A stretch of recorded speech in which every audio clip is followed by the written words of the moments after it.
Hello. Welcome to episode 6 of the Dog Walk Rambles podcast.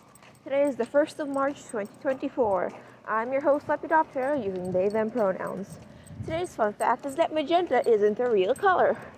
On the actual color spectrum, it goes from the longest wavelength, which is red is the shortest wavelength, to purple, which is the longer wavelength. A magenta is nowhere on those. So when you look at the way that color is usually depicted, for example, in color pickers, when you're drawing and stuff, it's usually depicted as a circle. That's not how it actually is. It's a range from red to purple, and there's nothing between purple and red, but in the other way, like it is on the color wheel. On the color wheel, which is something we made up in order to make sense to our human minds, magenta would go between red and purple. On the other side, you know what I mean.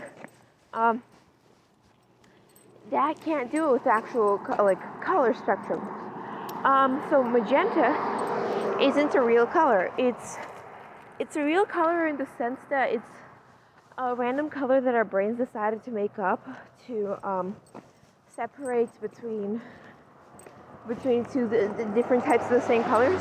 If I remember correctly, magenta is actually a type of green, which is base because green is an amazing color. So it's just a certain type of green, as far as I remember, that our brains are just perceiving as a type of pink, I guess. Well, magenta isn't pink, but yeah. And in order to represent that on the color wheel, we just kind of turn it into a circle and put it in between red and purple, where it can't actually exist on the color spectrum. So, that's the fun fact. Our brains make up a lot of stuff, so much of what we see isn't actually real. Brains just kind of interpreting shit to, for example, we have a blind spot in each of our eyes. But our brain just kind of fills stuff in using surrounding information. And so we don't notice it because it's filled in. It's kind of like, you know how those generative AI that, for example, take an album cover and then expand it, add more background or add more people or shit. It's kind of like that, but it's filling a hole. It's our brain doing it, not shitty fucking quote-unquote AI. Yeah. What we see is made up. I'm pretty tired today. Not as tired as I was on the 26th, thank fuck. Yeah. Speaking of the 26th, I uploaded an episode 2 days late because I did not have the motivation to edit it. I kind of forgot about it, but it's fine. Yeah. Then yesterday I didn't record, do a dog walk, and therefore didn't record because, oh yeah, so the past few days have been a shit show, especially yesterday. So yesterday morning I had a concert because I'm in my school's band, right? They had a concert at a middle school, so instead of going to school in the morning, we all went to that middle school, performed. A bus was supposed to pick us up and drive us back to our school. That bus did not show up, so we had to fucking walk. It was 1.5 kilometers, which, to be fair, isn't that far, and I'm grateful that it wasn't 5 fucking kilometers, but consider the fact that I play tenor saxophone, and I am a weak, unathletic person. Carrying that fucking thing for 1.5 kilometers is not fun, and I'm still sore. So that happened. Then I had 2 tests that day. After school, I got an email saying that my application to a student exchange was rejected because there was apparently only 1 spot, which they did not tell us about. We thought there were at least 3. Nope. only one spot. They gave it to a 12th grader. I'm kind of pissed off.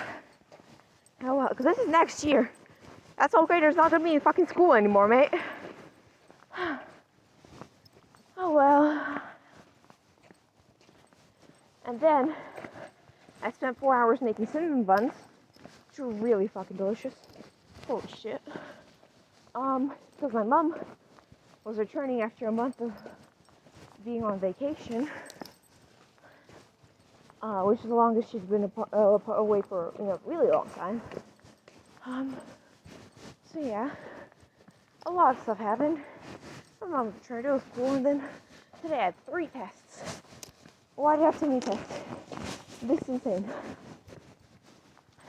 And then about halfway through the day, my plans for tomorrow rapidly changed because I learned about a protest that's happening downtown to stop the genocide and Palestine and all that. So I was like, fuck yes, I'm going to this thing. So I had to convince my mom to let me go.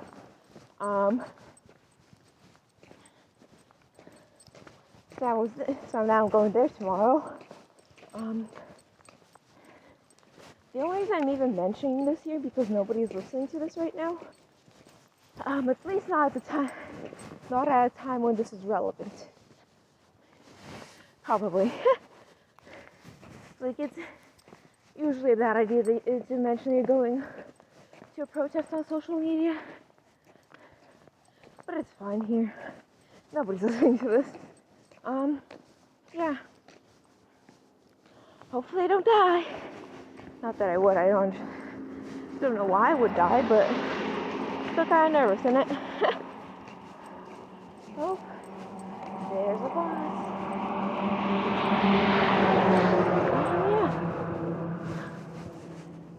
Yeah, I'm just really tired of it. A lot more than usual has been happening the past 2 days. I have to time to walk the dog for 33 minutes. Yeah, it's just hog. It's actually 37 to 40 minutes. Must forget like the first 2 minutes, which I'm not recording.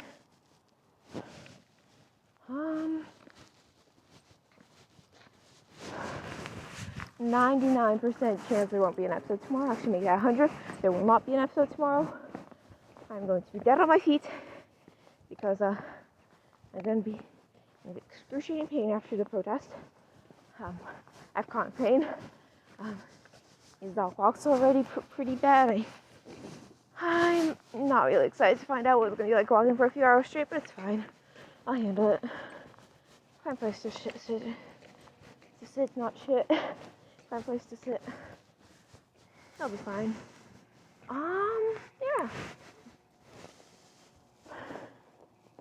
I don't really know what to say right now. Like, I'm really tired, but like not, once again, not as bad as the 26th. 26th was whack. Yesterday was the 29th of February. It happens once every 4 years. Wow.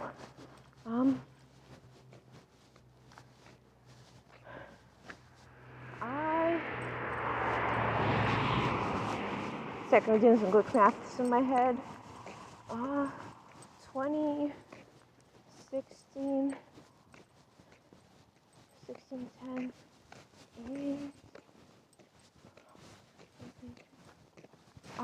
So I've only experienced 1, 2, 3 leap days in my lifetime, I think. No, 3, 4. Yeah. 4 leap days in my life. And one of those is only because I was not born in February. Yeah.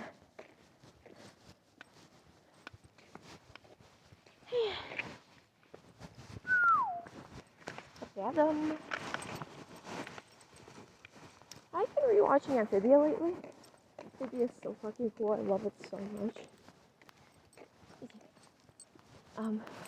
It's great. I think characters are so well written, actually. Like, it's insane. Legitimately insane. I love Marcy. Marcy, my beloved.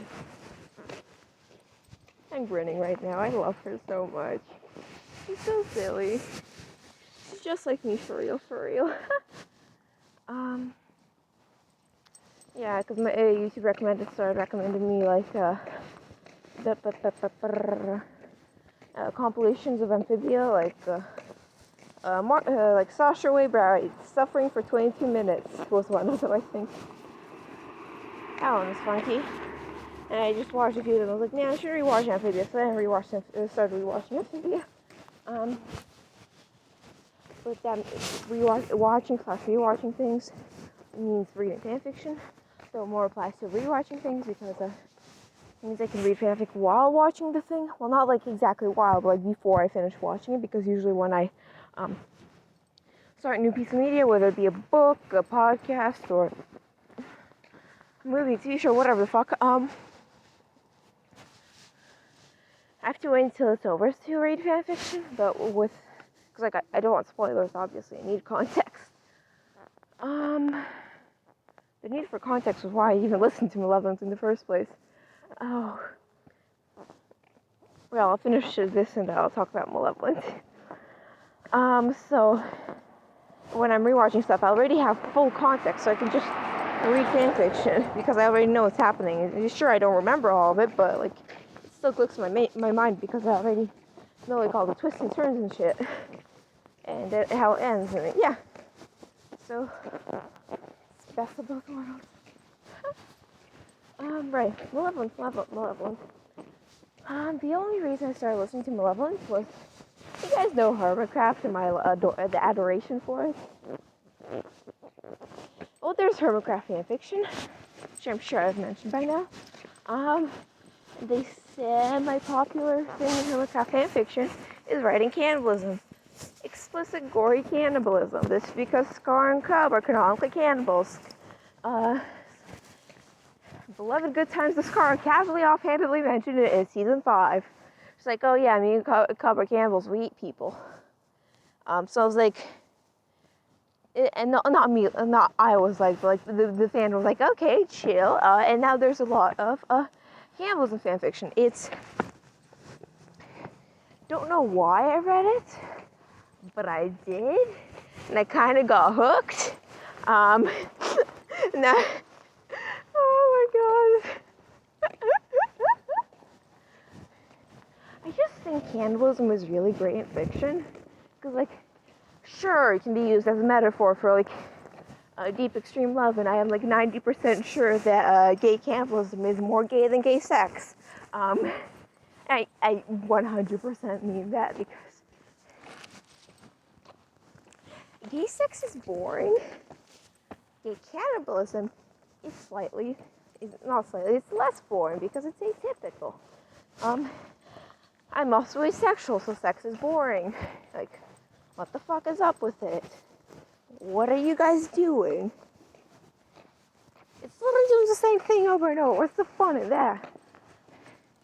Oh god, that must sound so deranged right now. I'm gonna need to put so many TWs on this episode. Oh, I did not expect to be talking about cannibalism today. Again. Alright, there's something like, when you, like, cannibalism in fiction, there's something like, a lot, like, it's somehow even more intimate than fucking gay sex. And I don't know how. It just is. Funky. I'm laughing at myself because why am I talking about this? Right. This podcast is essentially my video diary of my thoughts. Actually, audio diary of my thoughts. I can say whatever the fuck I want. Whew, okay. And so the thing... Right.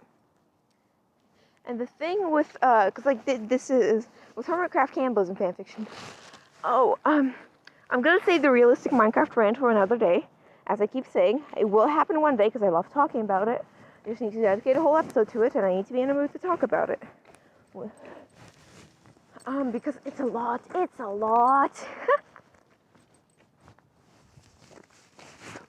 So, I'll explain a bit of it. Usually with realistic Minecraft, there are three options. Either A, respawn exists and people can't really die. B, permadeath is a thing. Like, it's a permadeath AU, which means that there is no respawning. If you die once, no matter which world you're in, whether it be hardcore or not, you're dead forever. The third option is a lot more loose. It's like a respawn, something that an admin of a server turns on. I'll say like the specificities of admin in common realistic Minecraft portrayals another time, but third option is that it's something an admin turns on and can fuck with. Yeah. So, most Minecraft realistic Minecraft AUs, the first option is what happens. Like respawning is a thing in permadeath. Rarely, if ever, happens. And that's how it is in most hermitcraft fics. So when you're talking about cannibalism in hermitcraft fics, you're talking about cannibalism where after they die, they respawn. And it's all fine. It's a win-win. It's cannibalism, but nobody dies. Which changes the whole tone of it, in my opinion. Usually with cannibalism fanfiction on hermitcraft, it's the whole, I think they kicked all of this off. I'm like 90% sure was the aforementioned Scar's like casual comments about them being cannibals. Canonical. We didn't say canonically, but like it's heavily implied. I don't think it's good times of Scar nor Cup Fan 135 or actual cannibals IRL. That would be something. TW cannibalism. Let's do it for that. Yeah. So that was what probably kicked all this off. And so in season 5, Scub and Scar.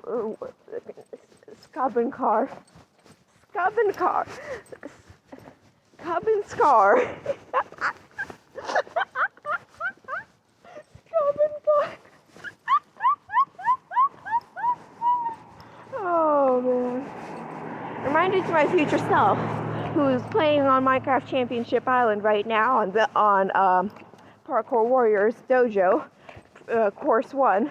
Actually, no, course 2 right now. No, course 1. On course 1, post Scub Car on Tumblr, please. Okay.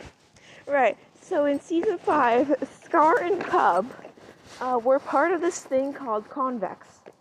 I don't know the specificities because I didn't watch either of their season 5s, but from what I picked up in fanfiction, they got Vex masks and started a quote-unquote organization or company in which they scam people, and it's like big and massive and shit. And Concorp was the season 6 equivalent. That's what I've gathered. So usually what happens in hermitcraft cannibalism fics is Scar and or Cub are God, it's so weird to talk about this out loud. Oh. Right. Because usually what happens is that they need human like. Oh, there's a person. I should talk quieter. I don't want to keep talking loudly about cannibalism because that'd be fucking weird. I think they're walking away from me quite a bit ahead. Hopefully they turn. There's like a street just right ahead. Alright, so I'll be talking quiet. I'll put my mic close to my mouth. I'll also be walking slowly. They need to eat a human or player or just like sentient creature flesh to survive. And so what ends up happening is in the fic, they arrange a sort of consensual deal with somebody, and cannibalism ensues. Then the author either just like and then cannibalism happened, or they describe it in explicit detail. I prefer the latter because it's fascinating. Very unrealistic, but fascinating. That's what I'm here for.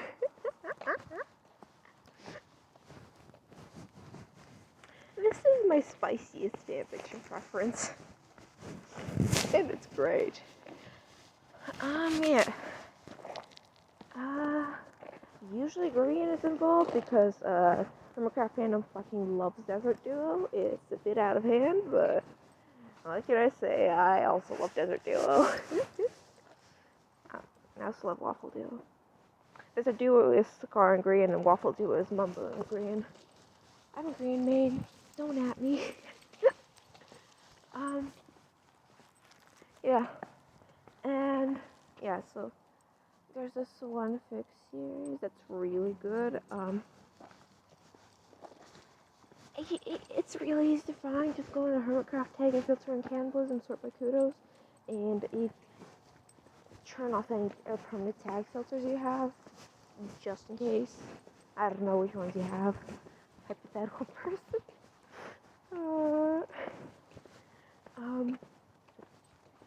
And yeah. So it's usually green is involved somehow because the fandom fucking loves him. So do I, to be fair. And so what happened? Why am I even talking about this? Oh right, right. So that's the essential. Like what usually happens. Somebody needs to eat flesh to survive, so they make an agreement. Then there's explicit cannibalism, and then they respawn. Everybody's happy, and it's definitely not gay.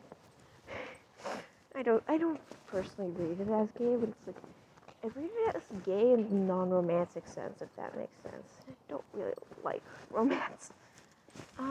Yeah. There's just something about it that you can't label as fully platonic. I mean, you can. Nothing's stopping you. There's literally nothing stopping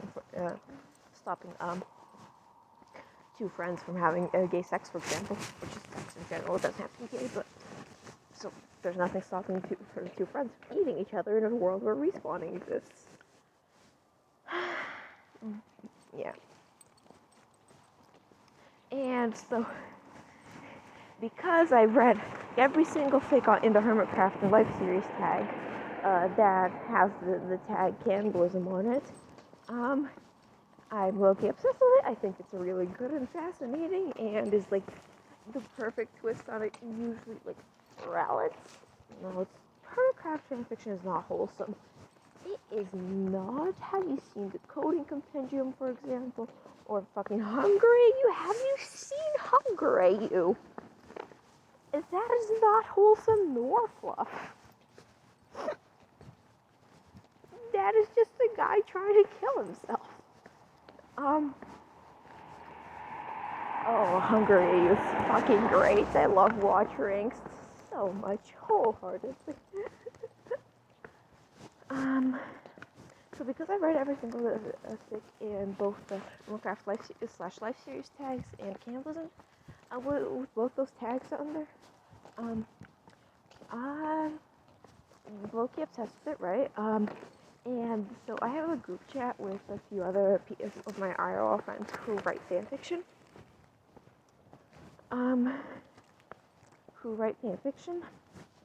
And so we have a daily streak of writing fanfiction, and we've been going since September 19th. I'm the only person who's been going like every single day, at least 100 words. My record is 6.3 thousand words in one day. Yeah, I still haven't hit 100,000 words, but a couple of the others have. And so that's our fic writing group chat, but also it's turned into a general fanfiction talk group chat. We send funny tags and interesting authors notes, and just talk about fanfiction tropes, and just shit like that, right? And so there, I inevitably ranted a lot about cannibalism, so I've kind of roped a couple of other people into it, low-key. One of them read a cannibalism fic and wrote it for a school assignment, from what I understand. The other was like heavily interested in how to write cannibalism without making like the center point and make it like overly gory, because they don't do well with gore. I kind of roped them into it. And right, so today band was canceled. I swear this is relevant. Band was canceled because we had no substitute teacher who actually knew how to teach music, or like, so we were all just sent to the library, and I was there with one of the group chat members. Let's call her Cinnamon. So Cinnamon and I were there along with one of her friends, who I will call Renegade. So Cinnamon and Renegade and I were just sitting there. And I don't mean Renegade is in the dance. I mean Renegade is like in the vigilante, rogue, rebel, synonym for synonym for those words. And so we're just sitting there, and discussion never returned to fanfiction because that is the only thing I ever talk about.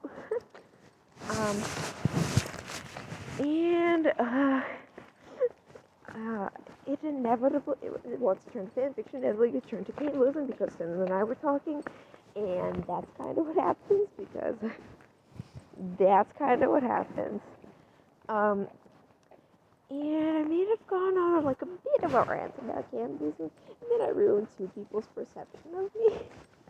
It's like me, a person who they never talked to before, just ranting about cannibalism for 15 minutes and declaring my undying love for it, and then actually like openly saying like, oh yeah, if I had the chance, I would eat a person, because I would.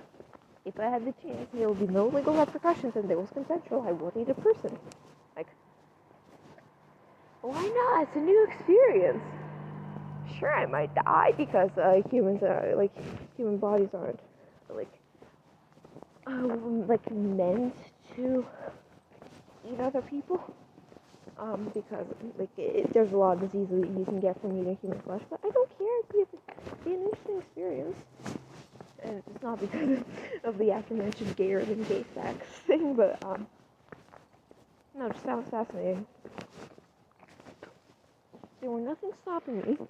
No, it's consensual, no legal repercussions. I would do it. But also somebody eat me. So why not? Even if we don't have responsibility, I don't care about my life. If future means re-listening to these, I'm sorry. Like, you probably don't want to hear your way younger self talk.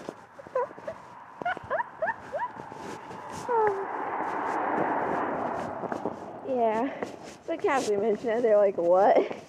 And it was looking interesting. I just cannot find the words like cannibalism fascinates me so much. In fiction, cannibalism is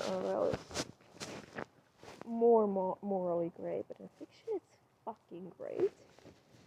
Because like it's right, it's either a metaphor, like it can be used as a metaphor for love, because like, oh, I love you so much that I could eat you and keep you forever with me, or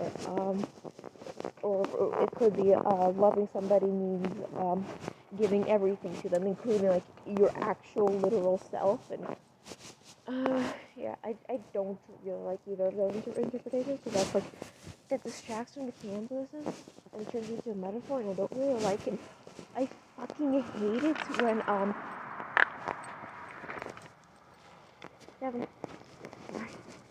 when normal plot stuff is just like, oh yeah, this is a metaphor. Like say they have a race of fantasy elves, and one one subtype of elf is discriminated against because I don't know, because their hair is curlier instead of being straight and long and beautiful. Not that curly hair isn't beautiful, but they're discriminated against, and that is fantasy racism, I guess. So I hate it when like people in book reviews go like, this was explicitly a metaphor for a real world issue. I guess it is, like the parallels are there, but also this is the fantasy world. Please, I'm reading this for the sake of escapism. Please don't bring the real world into this. And so I hate like yes, this connects to your real world issue, but also please just leave those worlds alone. Like, it's, I get exploring of real world issues via like fictional interpretations of them, or parallels or metaphors, but it's also really annoying when people just, I don't know, it's really annoying. I don't like metaphors. They distract me with what's actually happening. I like things that, when things are more literal. I want the, what's the real world issue that I've seen portrayed in fiction? Oh, I hate that this is the example I'm using, but it's the only one I can think of. I'm so sorry. You know J.K. Rowling and Harry Potter? Fucking shit series, fucking shit person. But apparently the werewolves thing there was a really bad metaphor for the HIV/AIDS crisis, which it was intensely, and it was really bad, that metaphor. Like, why can't we just have werewolves without it being a metaphor? Like, I just want things to be straightforward and literal without there being like some sort of other second meaning that connects to a real world, which I'm reading this for the sake of not thinking about the real world, which because like yeah, it's annoying. So cannibalism as a metaphor for love is doubly annoying because one, romance, fucking shit. Although it can be used as a metaphor for other types of love, which makes it slightly better. Usually it's romantic love though. It's annoying. So it's doubly annoying because because one, metaphor, two, usually romantic love, and I hate it. 1 second, we're at the mailbox. I'll continue talking about cannibalism in a hot sec. Alright. Guys, gals, non-binary pals, or whatever the fuck creature, kind of creature you are. Do you think we have mail today? Place your bets now. 1 second, let me put the key in. Opening the mailbox in 3, 2, 1. We have loads of mail because I haven't checked it in 3 days. Probably should have disclosed that beforehand. So, first up, a letter to my mother from a university, I think. Second up, a letter to my mother from a university. Third up, shitty advertisement for real estate, and the guy on it looks kind of like Grian. Like, this guy looks a lot like Grian. His name is Darren Day, apparently, but he looks a lot like Grian. That's insane. Fourth up, the real estate magazine. Except I dropped a piece of mail. 1 second. Fifth up, we have a Colwood hearing. Oh fuck, I actually mentioned a place. This is a clinic advertisement for hearing, and sixth up, newspaper one, the purely advertisement one. So that's that. I'm gonna probably bleep up the mention of the place in post, but also maybe not. We'll see. I don't know how I do that. Yeah. Might just cut it. Who knows? Alright, so cannibalism is either used as a metaphor for those things. Other times cannibalism is a necessary for survival thing. Like people get trapped in the woods and kind of need to eat each other to survive. And that's also boring, but way better than it being a metaphor. And my favorite is cannibalism for the sake of cannibalism. Because sometimes you just want to eat people. And that one, like, yeah. There's also, I also kind of really like the, cannibalism because you need to eat people, but in the sense it's like, it's your everyday food and you can't eat, like, actual food. Well, not actual food, like, normal food. That one's also fascinating. Right, I'm sorry, I don't know how this episode turned into being about cannibalism. I'm sorry. I'll put a TW on this. Alright, we're home. I need to pause the mic. Right, thank you so much for listening. Have a great day. Love y'all.